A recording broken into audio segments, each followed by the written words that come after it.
আব্বা, আজ আমার জন্মদিন, একটা ভালো কেক লেছো না? হ্যাঁ শোনা নেই, কি ব্যাপার?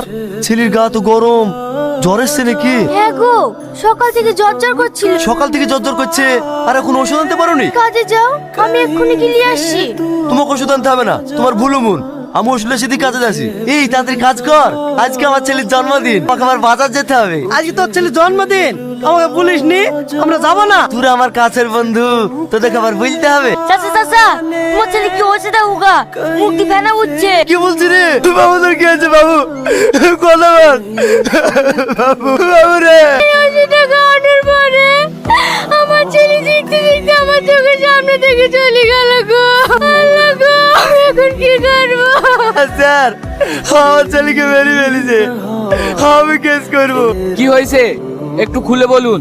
আমার ছেলে নকল ওষুধ খেয়ে মারা গেছে, আমি এই ওষুধ কোম্পানির নামে কেস করবো। এখান থেকে কিনেছেন সেই দোকানে